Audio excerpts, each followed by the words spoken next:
गुरुजी आपके चरणों में बारंबार पड़े। राधे राधे गुरुजी, प्रणाम गुरुजी। गुरुजी मेरा शरीर पहले बहुत अस्वस्थ रहता था। जब मैंने आपकी कथा सुननी आरंभ की तो मैं बिल्कुल स्वस्थ हो गई और मेरा मन प्रभु भक्ति में लग गया और मैं आनंदित रहने लगी। मेरा शरीर का सारा कष्ट चला गया और मैं घर के कार्य में भी माता पिता की सहायता करती थी और पढ़ाई भी करती थी। लेकिन बाद में गुरुजी पता नहीं क्या हुआ, कुछ समय के बाद है ना मैं फिर से अस्वस्थ हो गई और मेरे अंदर जैसे आप कहते हो ना काम, क्रोध, लोभ, ईर्ष्या, अहंकार, ये सब विकार आ गए और मैं ना माया के अंदर फंसती चली गई। फिर से प्रेमानंद बाबा जी है ना, जो उनकी मैं वीडियो सुनने लग गई तो वो जो बताते हैं ना कि साधक के मन में ऐसा आता है जब वो साधना के पथ पे चलता है तो मेरे मन में सब वही विकार आते हैं। तो मैं जो वो उपाय बताते हैं प्रेमानंद बाबा जी कि नाम जप करो, अधिक से अधिक प्रभु का सुमिरन करो, वो करती हूँ तो वो कम हो जाता है, नहीं तो मुझे विकार घेरे रहते हैं। विकारों से मुझे मुक्ति नहीं मिल पाती। और ना मतलब मुझे कान में ना एक अजीब सी आवाज़ सुनाई देने लगी कि हमारे जो लड्डू गोपाल जी हैं कि है ना जैसे आरती करते हैं उनकी तो वो अग्नि उसे जला देगी, तेरे काना को तो ये हो जाएगा। मैं रोने लगी, चिल्लाने लगी कि मेरे प्रभु को कुछ नहीं होना चाहिए। लोगों ने कहा कि भगवान है, भगवान को थोड़ी ना होता है। तो वो मेरे कान से आवाज़ नहीं जाती तो मैं अजीब हरकतें करने लगी। तो मेरी माता जी को ऐसा लगा कि मेरे अंदर कोई प्रेत आ गया। तो ये मुझे ना बाबा त्रिलोक भारती जी हैं जो शंकर जी के भक्त हैं, जिन्होंने 5000 साल पहले पृथ्वी में समाधि ले ली थी। तो वहाँ पे ऐसा है जैसे बागेश्वर में है और मेहंदीपुर में है, तो ऐसे उसमें तो मुझे लेके गए पर मेरे अंदर कुछ नहीं आया। बस मैं एक ही कहती रहती उस जिन बाबा जी के लेके गए उन बाबा जी से भी मैं यही बोली कि बाबा जी आप मुझे ना मेरे कान्हा से मिलवा दो, मेरे मोहन से मिलवा दो। तो जो बाबा जी की मूर्ति है वहाँ उससे आवाज़ आने लगी कि तुझे तेरे कान्हा मिलेंगे। और मुझे ना सपने में भगवान के दर्शन होने लगे। अब मुझे रोज़ भगवान के सपने में दर्शन होते हैं, लेकिन सब लोग ये समझते हैं कि मेरे अंदर प्रेत है। तो अब आप अगर आप कह देंगे कि कुछ नहीं है तो सब मान जाएंगे। तो कौन बोल रहा था कि प्रेत है? मेरी माता जी बोल रही हैं। और एक है ना हम जहाँ धाम पे गए थे ना वहाँ कोई कहाँ माता जी कहाँ है? वो उधर है। मैया काहे तुम भूत प्रेत के चक्कर में पड़ी हो हैं? समस्या कितनी विकट है कि आजकल के बच्चे ज़्यादा पूजा पाठ भक्ति भाव करने लगे तो माँ बाप टेंशन में आ जाते हैं, है ना। उनको लगता है कहीं ये ज़्यादा साध्वी ना हो जाए, साधु ना बन जाए। जबकि शराब पीने लग जाए बच्चा, गलत राह पर चलने लग जाए लड़कियाँ, तो माँ बाप को इतनी फिक्र नहीं होती। उनको लगता है ये तो फैशन है, ये तो चल ही रहा है। पर अच्छे बन जाए तो दिक्कत है। तो काहे दिक्कत हो रही है आपको? राधे राधे गुरुजी। दिक्कत ये थी जी, ये ना पागलपन करने लगी, सारा सामान फोड़ने लगी, मेरे को मार कोच करने लगी, अपने छोटे भाई को मारती थी। मतलब ये देखो मेरे दांत वगैरह भी इसने तोड़ दिए, जुर्खे बुरखे ऐसे बहुत बुरी तरह हरकत करने लगी। इस वजह से तो तुम अपनी माँ को काहे मारती हो? मैंने माँ को नहीं मारा। बताऊं, मैंने आपको बताया मेरे अंदर आवाज़ सुनती।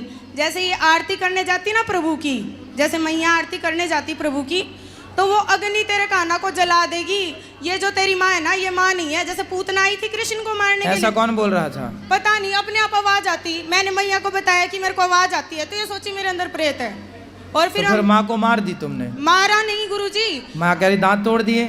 नहीं गुरुजी, मैंने नहीं मारा। आप कहते हो ना कि माता पिता की सेवा करनी चाहिए, आप जो कहते हो ना मैं खुद करने की कोशिश करती हूँ, लेकिन मेरा शरीर अस्वस्थ है। और ये मैंने पता है किस लिए किया था गुरुजी? इन्होंने संतों को गालियाँ दी थी और आपको गालियाँ दी थी, जो मैं बर्दाश्त नहीं कर पाई गुरुजी। मैं संतों को गालियाँ बिल्कुल भी बर्दाश्त नहीं होता। बाबा प्रेमानंद जी को इन्होंने गालियां दी थी, मैं कैसे बर्दाश्त कर लेती। आपने कहा था, सुनो गुरुजी आपने कहा था कि माता पिता है ना, माता पिता को भगवान के लिए छोड़ना पड़े तो छोड़ सकते हैं, जैसे प्रहलाद जी ने हिरण्य को। अरे तो माँ के दांत तोड़ दोगे? नहीं गुरुजी, मैंने नहीं तोड़ा, ये खुद मेरे को मारती हैं। नाम जब करती हूँ ना तो झाड़ू लेके सर पे मारती हैं, चुप हो जा तू, ऐसे बोलती हैं। कोई बात नहीं, भगवान की राह। अच्छा बेटा, भगवान की भक्ति करना बुरा नहीं है, लेकिन भक्ति में ऐसे नहीं हो जाना कि हम अपना काम छोड़ दें, अपनी जिम्मेदारियां भूल जाएं। बेटा काम भी तो करना। पढ़ाई लिखाई आपकी हो गई पूरी?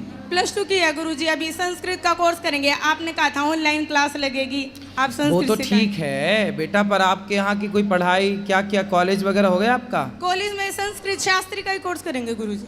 हम करेंगे, पर अभी कर कुछ नहीं रही हो? नहीं, अभी कुछ नहीं करे। कहाँ तक पढ़ी हो? +2 की है अभी गुरुजी, अभी कॉलेज में एडमिशन लेना। तो ले लो ना बेटा, अपनी पढ़ाई पूरी करते चलो, साथ साथ भक्ति करते चलो, अपना काम भी तो कुछ करना है। गुरुजी आप बस है ना एक वचन ले लो, मैं इनको कुछ नहीं बोलूंगी कि ये संतों का कभी अपमान ना करें। नहीं, संतों का अपमान क्यों करती हो आप? चलो बात करो, क्या बुराई है संतों में?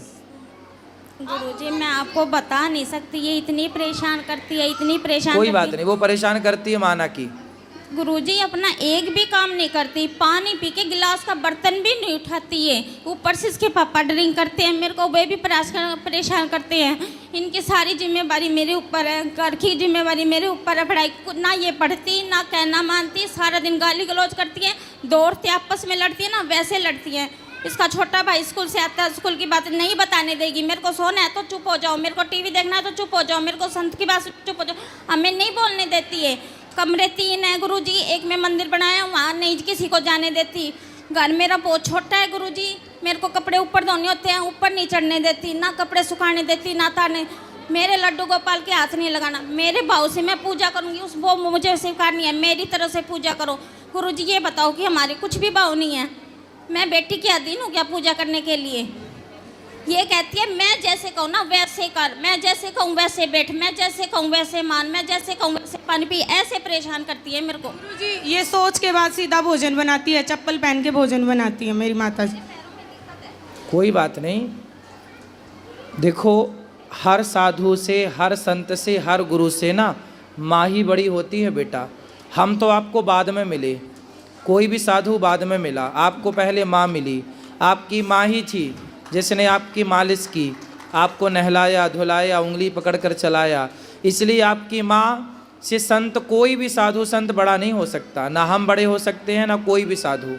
इसलिए आपकी माँ, जब आप अपनी माँ को बोलोगी उल्टा, कुछ करने नहीं दोगी, अपने भाई को उसका रिवीजन नहीं करने दोगी, तो माँ को गुस्सा तो आएगी। गुरुजी ये सारे दिन सांसारिक बातें करते हैं, कभी कोई भगवत बात चर्चा नहीं करते। बेटा, संसार में रहना है तो कुछ सांसारिक बातें तो करनी ही पड़ती है ना बेटा। कभी तो गुरुजी भगवान की चर्चा करे। तो हम है ना 3 घंटे भगवान की चर्चा, मैं हम टीवी 3 में घंटे आपकी कथा सुनाते सुनती हैं। हूँ बस, और कुछ नहीं सुनती। हाँ बस ठीक है, सुनो, बाकी अपनी माँ से माँ की तरह बात करो, बेटी की तरह। गुरुजी मैं ऐसा क्या करूं जिससे अगले जन्म में मुझे ऐसे माता पिता मिले जो मेरी भक्ति में विरोध उत्पन्न ना करें। अरे इस जन्म में ही अपना कल्याण कर लेना, जन्म जन्म का चक्कर ही खत्म, मोक्ष हो जाए ना, काहे बार बार आना जाना। ठीक है गुरुजी। ठीक है? गुरुजी आपसे लेकिन दीक्षा सुनो, लेनी है। लेकिन सुनो, आगे से आप अपनी माँ को पलट के जवाब नहीं देंगी, और घर का काम भी, अपनी माँ के काम में हाथ नहीं बटाती हो आप। गुरुजी मैंने जैसे बताया मैं अस्वस्थ रहती थी, स्वस्थ होने के बाद करने लगी, जब पुनः अस्वस्थ हुई तो अब मैं नहीं करती हूँ, अब मैं केवल ठाकुर जी की सेवा करती क्या हूँ। बीमारी है आपको? गुरुजी है ना हमारे हड्डी में दर्द रहता है कमर की में, और डॉक्टर से चेकअप करवाए, रिपोर्ट में कुछ नहीं आता। तो आप योग किया करो बेटा, कल को शादी होगी तो वहाँ ससुराल जाके भी यही सब करोगी। गुरुजी शादी से जुड़ा एक और प्रश्न है, मैं ना मोहन जी को, जो कृष्णा जी हैं, उनको प्रियतम मानती हूँ, तो मैं आजीवन विवाह नहीं करना चाहती। क्यों? खुश रहो, खुश रहो। विवाह क्यों नहीं करना चाहती हो? क्योंकि हम मोहन को बसते हैं प्रियतम भाव से, इसलिए। अरे तो भगवान मोहन को भजो प्रीतम भाव से, पर माँ के तो दांत वात ना तोड़ो। गुरुजी वो भूत प्रेत बताते हैं, मेरे को बहुत क्रोध आता है। अब नहीं बताएंगे, पर आपको काम भी तो करना चाहिए ना कोई घर का। गुरुजी वहाँ पे सजाड़ा में ना जो बाबा जी के यहाँ, घर में कुछ काम नहीं करना चाहिए आपको? करना चाहिए गुरुजी। क्यों नहीं करती हो? शरीर अस्वस्थता के कारण गुरुजी, अरे नियम भी नहीं भगवान। निभा पाती मैं। थोड़ा बहुत तो कर सकते हो। वो तो हम करते हैं, इनसे पूछो आप। क्या करती है ये? सिर्फ लड्डू गोपाल की सेवा करती है, उनसे जुड़ा हुआ कोई भी और काम होता है वो मम्मी करेगी, मैं कुछ नहीं करूँगी। वो इसकी मजबूरी होती है सर गुरुजी, जो उसकी मजबूरी होती है, जब मुझे नहीं करना होता। जब भी करती है तो बहुत तांडव मचाती है, घर में बहुत परेशान करती है। और गुरुजी इसको ये बोल लो कि मंदिर तो सबके लिए, भगवान सबके लिए, सारे पूजा करें। तो आप ये अपनी किसी माँ हाथ को मंदिर नहीं जाने देती हो? गुरुजी इनका जो मंदिर है वो नीचे इन्होंने बना रखा है। अब बाबा प्रेमानंद जी ने बोला था कि आपका एक ऐसा साधना कक्ष होना चाहिए जिसमें कोई सांसारिक व्यक्ति प्रवेश ना करे, तो आप उसके अंदर जाओगे तो आपको कभी, जैसे कि ये काम क्रोध आते हैं ना, तो नाम जप के बीच में आपको ये नहीं आएंगे। तो मैं उस कक्ष में किसी को नहीं जाने देती, ताकि उसमें जाने से मेरा मन शांत हो, उसमें मैं नाम जप करती हूँ। सारी बेटियां ऐसी हो जाएंगी तब तो हो गया बंटा ढार।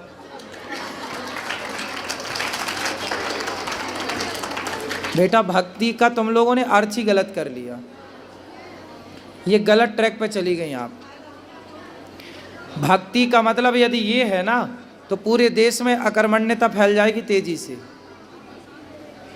यदि भक्ति की ये परिभाषा आप लोग मानने गुरुजी लग मैं ना गए सारा काम तो करूंगी, सारा लेकिन आप बंटाढार हो जाएगा देश का। गुरुजी आपने कहा ना पढ़ाई भी करूंगी, घर का काम भी करूंगी, लेकिन संतों का अपमान नहीं सुन पाऊंगी। संतों का अपमान कोई नहीं करेगा। आपकी माँ को आप परेशान करती हो तो बोलेगी माँ, तो इसमें क्या गुरुजी है? मुझे बोले ना, आपको क्यों बोले? कोई बात नहीं। आपकी माँ भाई, आखिर ये सब दिमाग में माँ को तो ये लगता है कि आपके दिमाग में चारा भूसा संतों ने डाला है।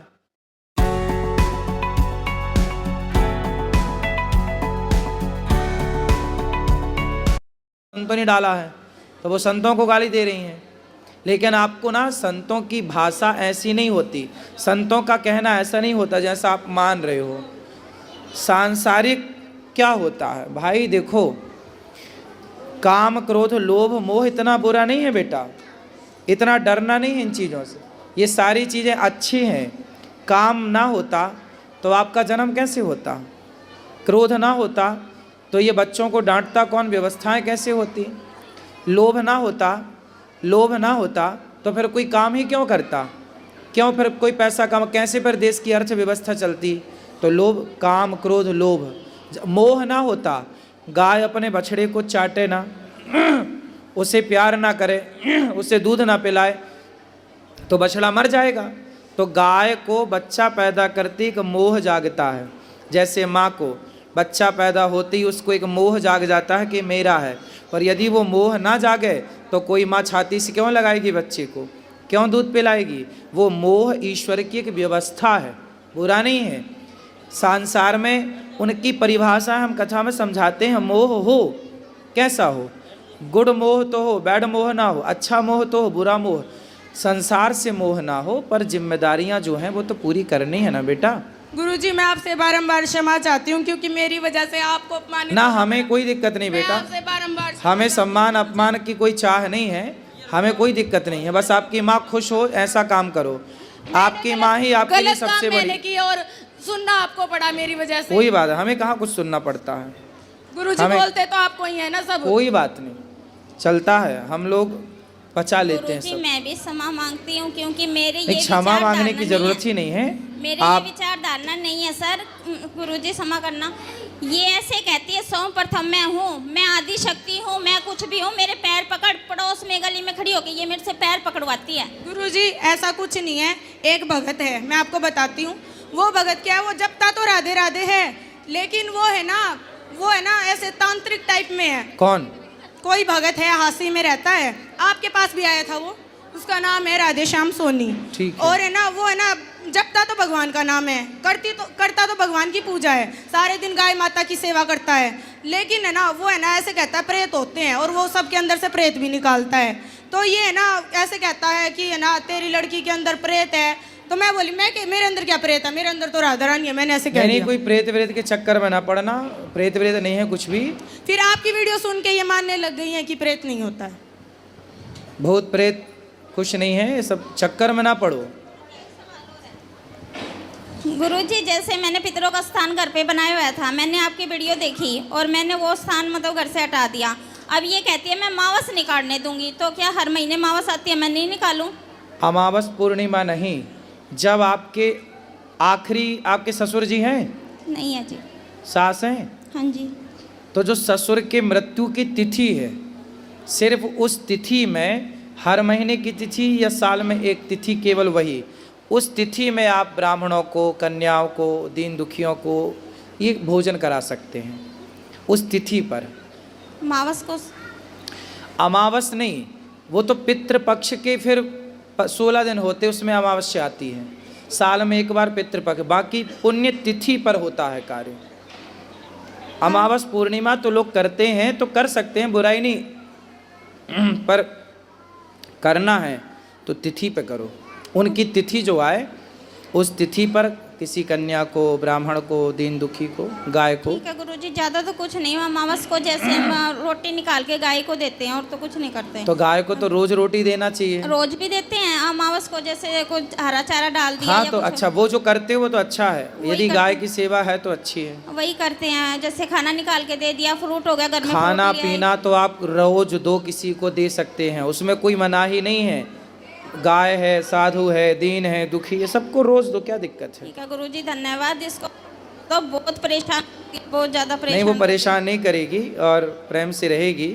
भक्ति का मतलब ये नहीं है बेटा कि हम काम छोड़ दें। भक्ति का ये बिल्कुल अर्थ नहीं है। यदि ये अर्थ होता तो अर्जुन युद्ध क्यों करते, माला लेके बैठ ना जाते? उनको तो कृष्ण मिल चुके थे, कृष्ण ही उनका रथ चला रहे थे। तो जिसको कृष्ण मिल चुके, रथ चला, उसको युद्ध करने की क्या ज़रूरत? फिर भी कर्म, ये दास अनिरुद्ध क्या करता? सवेरे से शाम तक अपना कर्म, आपको कथा सुनाना, माताओं की सेवा करना, अन्न क्षेत्र बांटना, गायों की सेवा करना, ये कर्म ही तो है। कर्म ही भक्ति है।